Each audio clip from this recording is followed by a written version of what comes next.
Morning, everyone. I'm Deborah Pasquarette, and I am the Director of the Creative Aging Programs here at the Wallis Annenberg Center for the Performing Arts, also known as the Wallis. And we are so excited that you're joining us this morning for the culminating performance of our Stage Stories 1 class that's been meeting online. And I have the honor of introducing their instructor, Victoria Kemsley, who's going to tell you a little bit about the class and the show. And then I'll come back at the end if anyone has any questions. So sit back, enjoy the show, and have a great time. Thank you, Deborah. Well, it is my pleasure to introduce Stage Stories 1, the show. We have 9 wonderful writers here that are going to share the work that they've been doing in class for the past couple of months. How the class works is you're given a prompt, and the next week you write your story about that prompt and then get some comments. And then we go all the way through the 2 months doing that. Today, our students have chosen the pieces that they're going to share with you. And I'm very pleased to introduce our first writer today, Kathy. Go ahead. Thanks, Victoria. It's alive. When my parents put us to bed at night, they assured us there was nothing under the bed, nothing in the closet, nothing scary in the room. They would turn out the light, and the glow of the nightlight would fill the room. They even left the door open a crack, confident, as grown-ups always are, that everything was fine. They had no idea what was going on. As soon as they left, it got weird. The wallpaper moved. A face peered out of the polished doorknob. Something creaked. This room was alive, and all I could do was hide under the covers. One night, something woke me up, but not the sweet morning light that drove the scary things away. With shock, I felt a hand under my cheek, a soft, dead hand. My horrified heart began to race as I considered who was in bed with me. It wasn't my sister. She was still in her own bed. Was it Mom or Dad? Was it a toy? Still on my tummy, I was too petrified to turn over and see who was obviously there. It must be a monster, a witch, a ghost. How long I lay there, I cannot guess. I frantically devised a plan to leap out of bed, look back and see, then run out of the room and abandon my sister. Not a great plan, I admit. I couldn't take it anymore. It was now or never. As soon as I made my move, I was shocked to discover it was my own hand, which had lost all feeling trapped underneath. My terror of the monster morphed into terror of forever having a dead hand. Then the tingling started, and my fear dissolved as the shadows dissolved with the dawn. Please welcome our next reader, Linda. Thank you, Kathy. My story is called Young Love. I have been a hopeless romantic since I was a little girl. However, my dreams of romance were crushed by a nosy neighbor when I was 11 years old. It all started because our mother was working full-time and our neighbor Bess offered to prepare lunch for me and my sister when we came home from school at noon for a lunch break. I was happy to be at her house. I'd had crushes on all 3 of her sons, but especially the oldest, Joe. He recently met Ruth. They were both 12 years old and announced that they were in love and going to get married. Sitting at the dining room table when I, 6-year-old Linda, caught up with their romantic story, got so excited, I blurted out that I was going to marry Stanley, the youngest son, who was 7. Stanley said nothing. However, I was convinced this was a real possibility and nurtured my intention for many years. Most of those years, Stanley barely registered my existence. When school was in session, we'd see each other at lunchtime or when playing outside. At some point, my sister and I ended noontime at his house, decided we could prepare our own lunches. The summertime was different. During the day, the neighborhood kids played games on the streets. Every night, the boys on the block sat in front of Stanley's house, kibitzed, and listened to Phillies games on the radio. All the boys and me. It gave me the excuse I needed to be around Stan. One night during the summer that I turned 11, we were all sitting together as usual. I happened to be sitting on the two-seat glider next to Stan. Unexpectedly, he reached over and took my hand. I was so surprised and so thrilled, I was willing to sit there forever. Moments later, our neighbor, Mr. Freed, who had never done this before, picked this time to come over to talk to us. After asking about who was winning the game, he focused his gaze on Stan and me.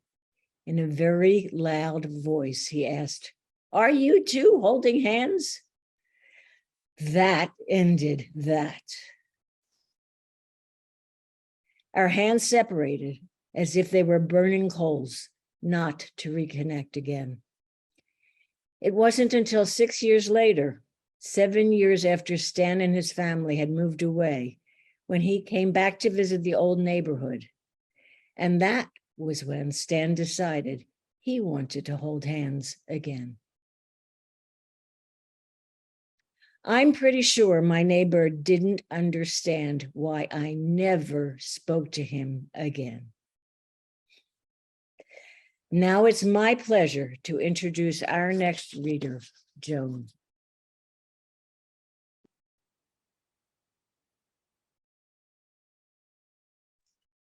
Yes. Go. Thank you, Linda. That was a wonderful story. And now it's my turn. Mute. How do I get in there? Oh, Lilith, why did you turn things? Just take your time, Joan. It's okay. I thought you had it written down. Do you have it written? I have everything, but something Yeah, happened to the Just computer read again. from the story. It'll be fine. Thank you, Linda. And now it's my turn. My title of my little story is I Remember It Well. I remember we were planning our honeymoon in Hawaii 63 years ago. When I mentioned it to my grandmother, Nana, she said, "Oh, I'll be there too, with Aunt Mamie." What made it so wonderful was because Nana had a handicapped daughter, and we never had a one-on-one time together like the way my friends did. One of the most special evenings in Hawaii was at dinner. It was at the Royal Hawaiian Hotel when she told us about my grandfather, Joe, who I never met. He was sent to Baltimore, Maryland from Douglas, Arizona, located on the Arizona-Mexican border, to meet a Jewish woman to marry. They did marry and trained back to Douglas, as he had the general store and the only safe in town. When they arrived, she said, "Well, how far is it from our town?" And he said, "You're in it." The reason I remember this so well is I have told the story many times for all historical information. He was best friends with Pancho Villa. Grandpa Joe kept the gold in his safe, and upon Pancho Villa's death, Joe said to my Nana, "Let's pack up our things and we are going to California." When they left, they named a street after the family, named Klein Street. Sometime later, Nana returned home from her errands to find a note. "I have run off with your best friend, Rose." He did leave her the largest J.C. Penney department store property in Arizona. Why do I tell you this? Because after 22 years of marriage, my former husband left me for my closest friends. But you know what? That's another story.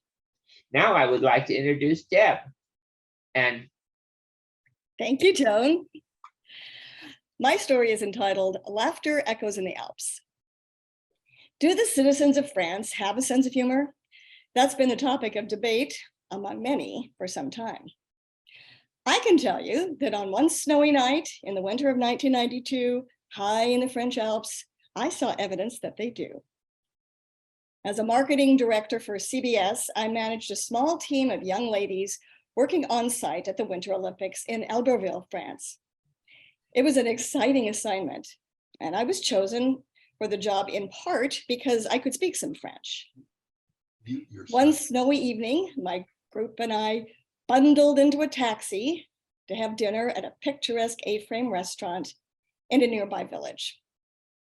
As we pulled up to it, I encouraged the team to proceed into the restaurant. I said, "You go on ahead.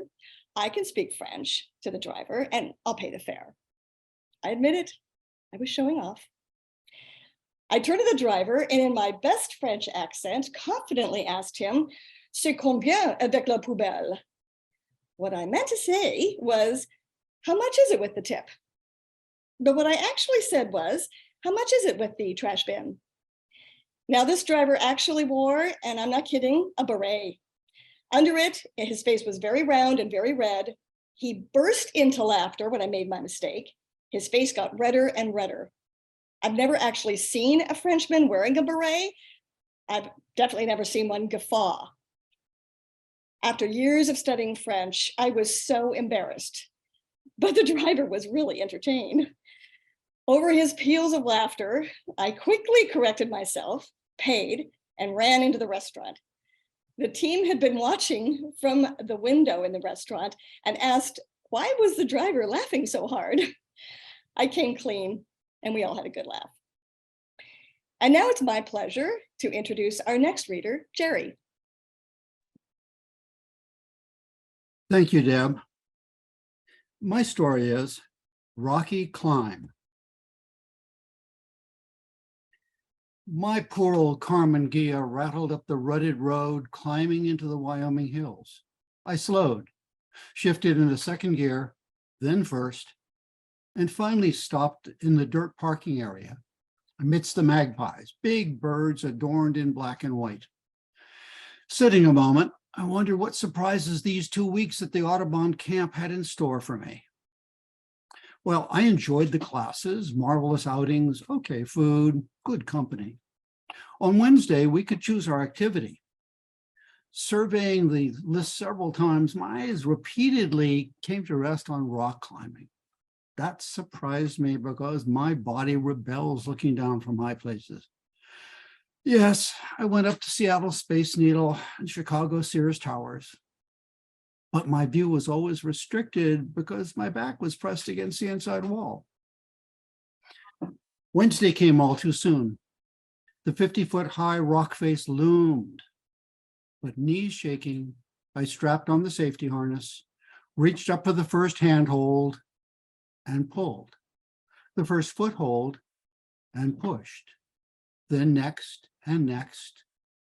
With my face against the cool gray rock, climbing didn't seem so scary. Finally, over the top, solid rock under me, relief swept through my body. Descending, however, was a completely different story. Safety belay hooked in, I backed towards the edge of the overhang. Heels poised out over empty space. I stood and stood and finally knew no way.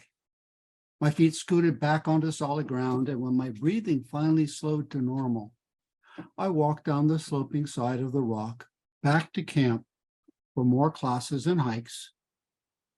Yet something was off. The next Wednesday approached, and again, that choice loomed. Other activities were interesting, yet I chose the climb again. The desire to get over the edge and down was at war with my fear. I had to try again. This time, climbing up was easier. Then heart racing, my heels hung over that edge. Clenched for just a moment and then a little further, and I was over, hanging 50 feet of empty space below my butt. Discovering I could control the descent using the rope in my hand really helped. Halfway down, amazed at dangling safely in midair, I smiled. This was actually fun. My feet hit the ground. I survived. Then surprisingly, I turned, climbed up, and did the drop again. Great adventure. Today, I'm still afraid of heights. And now I'd like to introduce our next storyteller, Robin.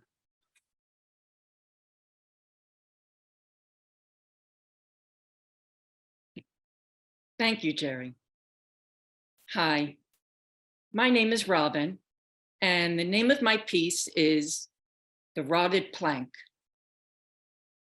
I walked the rotted plank to my 97-year-old widowed mother's ramshackle house. No longer a dairy farm with sounds of cows mooing and cowbells clanging. To live on a farm and not have to farm it was my father's dream come true. So he and my mother retired at 55, leaving my empty nesters void of their nest egg. The 90-minute fall drive from my weekend cabin in the Catskills through the Pocono Mountains was blinding in its technicolor. I envisioned losing control of the car. So I sat until the waves of codependent past disappeared. Descending the steep driveway, pulling up behind my car, I'm greeted by one of my mother's longtime aides, Jana, who she adores, a rarity since she isn't Jewish. You look just like your mother, she tells me cheerfully. I cringe. Is that her way of telling me I look old? I entered the sterile kitchen, depositing the only sign of food that I see, cherry cheese and blueberry Danish, instead of the prune my mother insists I bring. In the refrigerator, alongside the mom's meals she gets delivered but refuses to eat, I add 1 bottle of New Zealand Sauvignon Blanc, hoping it lasts the next 2 hours of my visit, already regretting I didn't bring 2. I'm struck by how much her world has shrunk, and so has she. Lying in her super duper reclining chair, she barks out orders to her round-the-clock aides as if she were the Queen of Sheba wrapped in a onesie. An oxygen tank tethered to her nose. We hug awkwardly. My brother thinks she's cute, which makes me wonder if I was adopted. Whenever I ask how she's doing, she answers with, "I'm managing."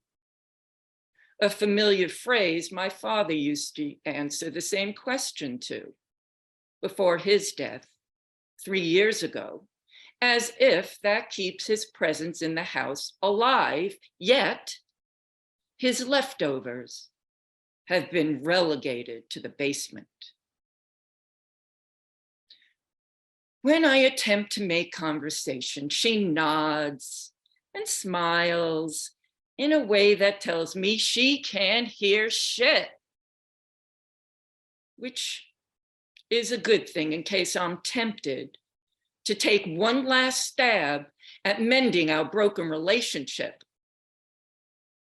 Maybe I'm no longer her daughter. I truly won't know unless I'm willing to walk the rotted plank more than once a year. Now, I'd like to introduce Hillary Rand. Thank you, Robin. My story is called A Habit. It was a day like most others on a Wednesday in 1977 as I began my workday at the hospital. I was a very young nurse and quite naive to the world outside of my limited life sphere. I had started my job about 6 months earlier and was feeling pretty comfortable in my surroundings and in sync with my colleagues. The flow of the day began by counting narcotics with the night shift nurses. Then I would get report on my assigned patients and proceed with my patient rounds, checking vital signs, performing physical assessments, and attending to my patients' immediate needs. I would check blood sugars and inject insulin to diabetics before breakfast. I would pass morning medications, make rounds with doctors, redress wounds, complete various treatments, give bed baths, and ambulate my patients along with our physical therapists and nursing assistants. Each day was unique, but not often memorable. In those years, my hospital was run by the beloved Catholic nuns who rounded on the nursing units daily. I was intimidated as they walked toward me in the halls, dressed in their black habits with starch white aprons and headpieces. I was introduced to the formality of the Catholic religion, having witnessed the last rites ceremony performed by a priest early on for a patient who requested them, but then lived on. During a late morning lull in activity, Sister Madeline Monica, a gentle, petite, gray-haired woman, approached me, an exuberant, youthful idiot, in the halls by the nurses' station, in clear view of my peers. As she stopped, I impulsively did two things. I simultaneously reached up to her face to wipe off a smudge and said, "Oh, sister, you have some dirt on your face." Well, she stopped me mid-swipe and said sweetly in her French-Canadian accent, "Oh, no, honey, today is Ash Wednesday." Well, I was humiliated, but she was patient with my theological ignorance, explaining that Ash Wednesday signifies the beginning of Lent, whatever that was. In that moment, I was absolutely mortified, embarrassed, and not quite sure what to do with the telltale ash perched on my fingertip. But I've told my story numerous times, and it always gets a laugh. Now it's my pleasure to introduce Cynthia, who's going to share her story. Thank you. I'm Cynthia Dodona, and my story is called My Lunches with Jonathan Winters, comedy legend and gracious man.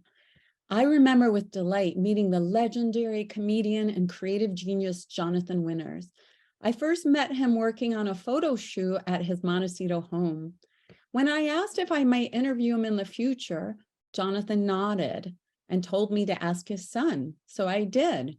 And Jay said, "Sure, as long as you feed him." Then Jonathan added, "I'd love a hot meal, so no fruit baskets." A few months later, I interviewed Jonathan for a radio show I hosted over a wonderful cooked Italian lunch at Via Vai, where pasta, conversation, and laughter prevailed. 2 years later, we lunched again. This time it was at Janine's Cafe. This lunch included Sally, my housemate, and Ian Bernard, who was my humor writing teacher, a talented friend of Jonathan's and Laughlin's musical director. Sally and I were writing individual memoir books with humor and had hoped Jonathan might give us a quote for our books. Jonathan had also visited Ian's class at the Santa Barbara Writers Conference, where Jonathan encouraged us to use word pictures that conjured up images. Our lunch was filled with comedy and laughter. Ian vouched for our comedy talents, then had us prove it. At the table, I was honored to read and perform my humor pieces. I began with, "I've read so many self-help books, I am exhausted from helping myself."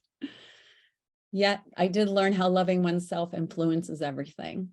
Jonathan laughed and laughed as I continued with my humor. Wow, what a feeling. I bravely asked if he could give me a quote about myself and my work. He said, of course, and went into his trademark improvisations. They included, "Cynthia is a very funny lady. She got me in touch with my inner goddess, who turned out to be an older woman named Maud Frickert. I suggest you buy truckloads of her books. I'm so taken by her enlightenment that I leave the lights on 24 hours a day." Wow, again, I felt like blessings were pouring down from the comedy heavens. Together, we chose the quotes, and Jonathan approved everything with his signature on a testimonial form. He gave my housemate a quote too. After lunch, Jonathan wanted ice cream, so he treated us at a nearby shop. We took photos, laughed, and ate some more.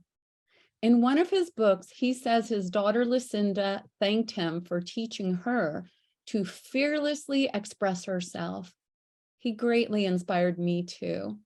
Bless you and thank you, Jonathan. Next, I'd like to introduce Dick.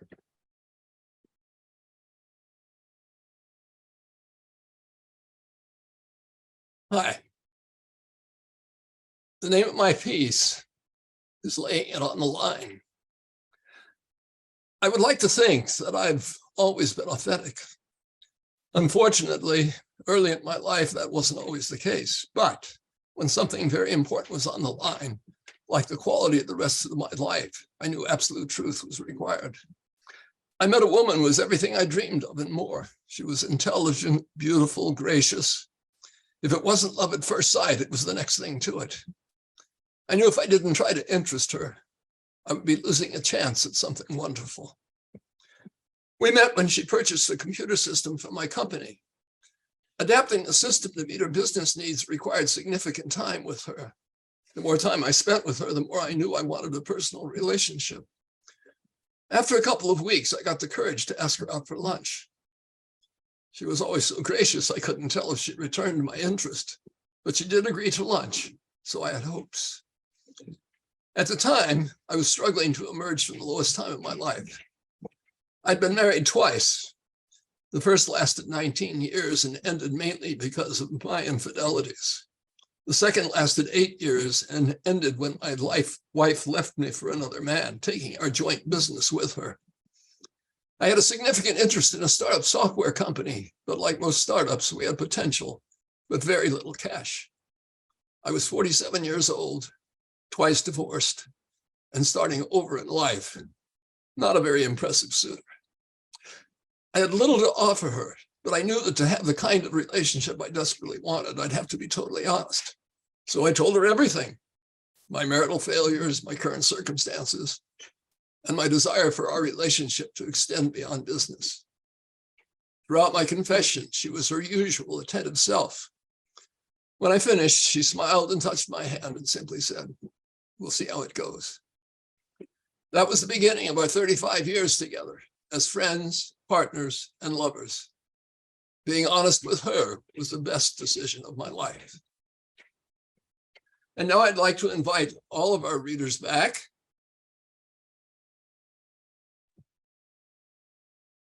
Yay, yay, yay, yay, yay. I'm sure everybody that you can't see is applauding and yaying as well. We're going to have a little Q&A here. Audience members, if you would like to ask a question, please go to the Q&A at the bottom of your screen, and I will call it up, and we'll take it from there. Deborah, did you have something you wanted to say?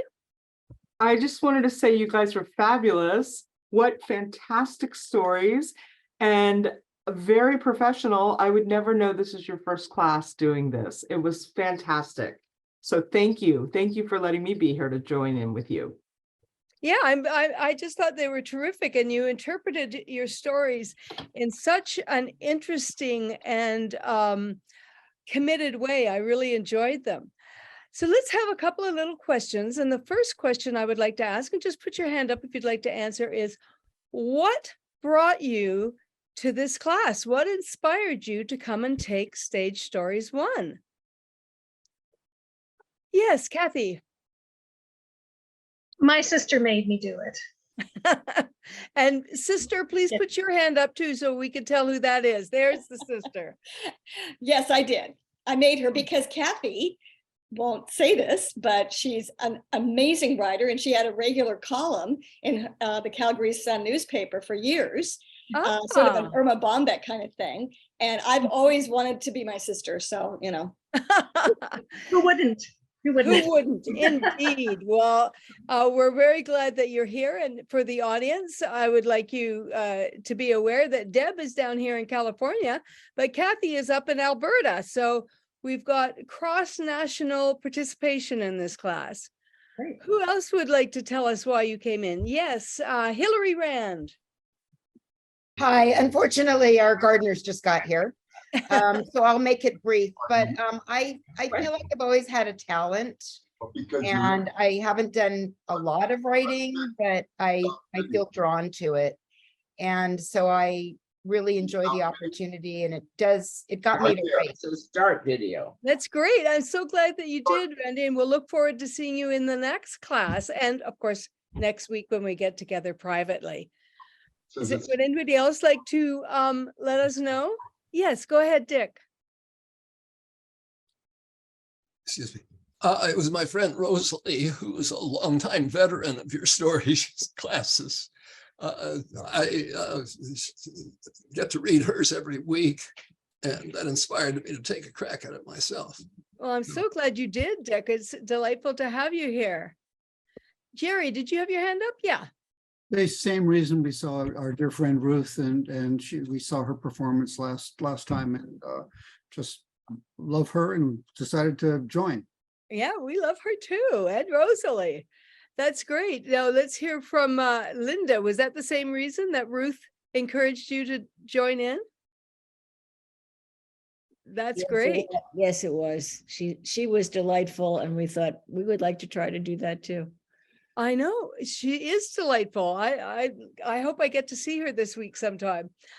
Once you start doing these classes, it's a little bit addicting because you get really in, and it really that practice of having to write every week makes you write better, gets you into it, and more than anything, for our audience out there, the community that's created with all of the students here is just amazing, and I'm sure that they can speak to that as well.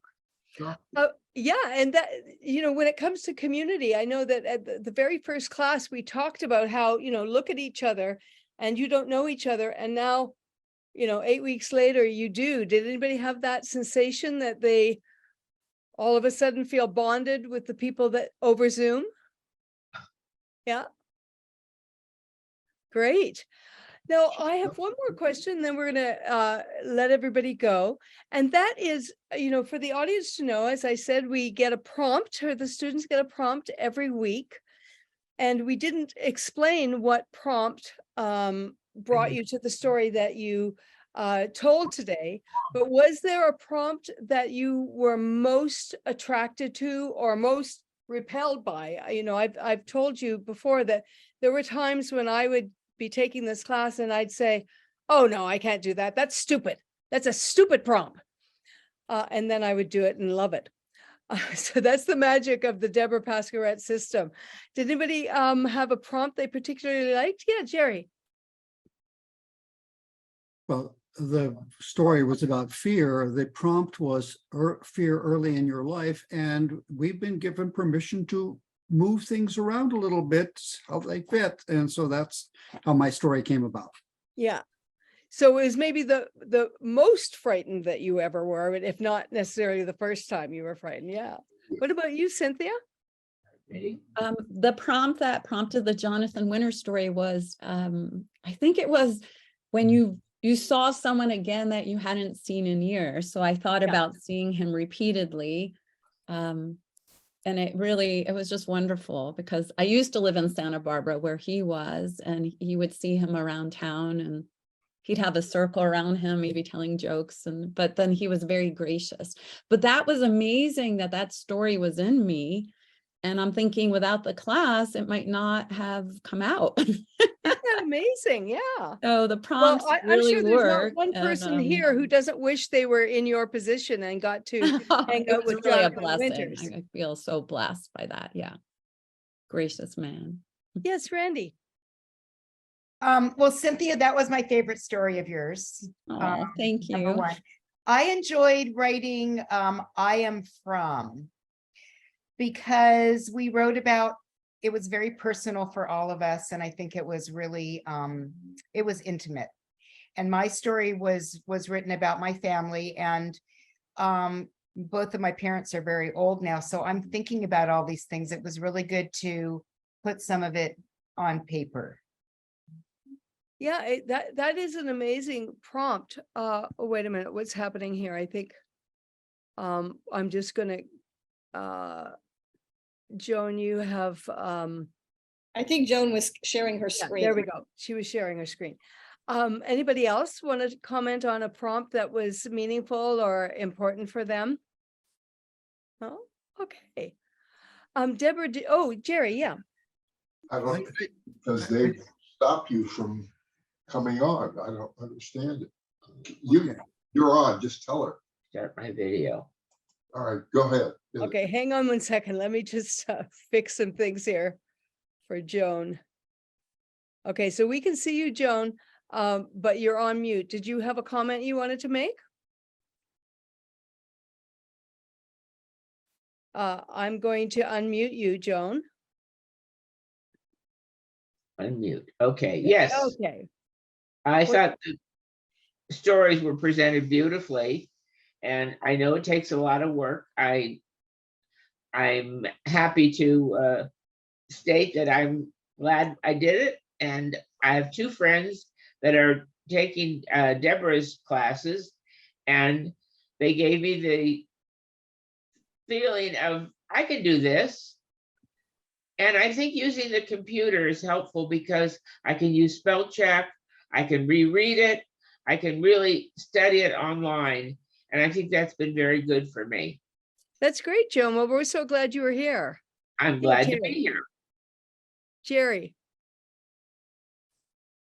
Yes, the other thing that I wanted to mention is that I felt safe sharing personal stuff through the whole class, and I think that was very important for me.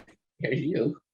I'm so glad to hear that. I mean, when we do the exercise of creating what we define as a safe and brave space, I think that, you know, that's effective. And I'm glad to hear that you felt like that, Jerry. Thank you for revealing something. Victoria, really quickly, there are notes in the Q&A that the chat isn't working for the audience. There's that new thing on Zoom, you have to turn it on. Several people have just said no questions, thank you. but kudos to everyone for incredible stories. But I just wanted to let you know that just in case anything else came in at the last minute. Okay. Let me see. That's something that happened last time as well, as I recall. So let me do that. Dick, go ahead and share what you had to say here. Well, first I want to say I'm in awe of the talent in this group. You guys are fantastic. And chuckles and tears. It's just incredible. I think probably the prompt that meant the most to me was, I remember because it brought back my life with my wife. And so it was cathartic and helpful. But once again, I'm in awe of the talent. You guys are fantastic. You know, Deborah always says, this is not therapy. It's therapeutic, but it's not therapy. So I'm glad that you had some therapeutic value in expressing yourself. That's great. Okay. Yeah, Deb. I just wanted to say how interesting it is that I could connect to so many of you through your stories. And like, for instance, with Joan, my grandfather was, New Pancho Villa. And I've had that same Ash Wednesday story, and I'm Protestant. So you can imagine how I had no idea that that's what was done, because we didn't do that with the Protestants. And I, we used to live in Arizona. And so there's a lot of stories that we're connecting to my life too, which is, and certainly the emotional ones were really great. It was really great. Oh, good. All right, my friends. Let us tidy up and take off today. And I will see all of the writers next week. And audience members, thank you so much for coming by and supporting your friends and family. Yes, applause, applause, applause. And I'll just say for any of you out there that are interested in taking classes, the classes are all now listed on the Wallis website. Just as of yesterday, everything is up. And so information about all of those, we have all of our stage stories classes. We have scripting classes on writing a script. Those are all held online. We also have a new monologues class that's in person, writing monologues. And we also have, if you want to get your groove on, we have an incredible 4-session workshop with Body Traffic, the internationally known dance company that comes and teaches Afro-Cuban dance with us in the morning. No experience necessary, and it is so much fun. So if you're anywhere near LA, come take the class. It's fantastic. And for those of Oh, I guess they decided it was too much. Deborah, we lost you there. There no, you go. it's my computer system here. It sometimes does that. So sorry about that, guys. I'm sorry, you were talking about Body Traffic. And Oh, I'm then- just saying that Body Traffic is Joan Rodriguez is teaching the class, and it's amazing. It's 4 sessions on Friday mornings in January. You bundle up and come out and get your groove on for an hour with incredible, one of the best dancers in the world, literally, and it's pretty great. So check out the website, and we'd love to see you in one of the coming classes. Yes, Dick. Yeah, is this the guy who taught us at the session this summer? Yes, yes. Oh, man, he's fantastic. Yes, come on out. Just You and don't miss Rosalie a need to come chance. back. Come on He's out. incredible. I'd love to take it. Can it be virtual or is there music right? Well, it's got to be in person because Yeah. it's really dance, and I mean, the Sure. music is there, and Yeah. he's just a storyteller and a dancer, and it's Sounds great. And very it's- kind and gracious. and he's just the best guy. He's from Cuba, and just amazing. If you go to Body Traffic's website, you'll see him. He's their principal male dancer, Joan, Joan. It looks like Joan, but it's Joan Rodriguez. And he's our teacher. But you'll also see it on the website under all of our classes. His bio is up there as well as all of our other teachers and our other upcoming classes. Thank you for this wonderful program. Thank you, Victoria. Thank you for being our teacher. Thank you for all the great students. Deborah for heading this all up. I'm so grateful. And to be able to do it virtually too is a blessing. Yeah, So, well, we're so glad that we do have these virtual opportunities because we do get people from all over North America. And I will see all of you. Thank you for coming. Thanks, Thank you for your everybody. good work, writers, and we'll talk next week. Off we go.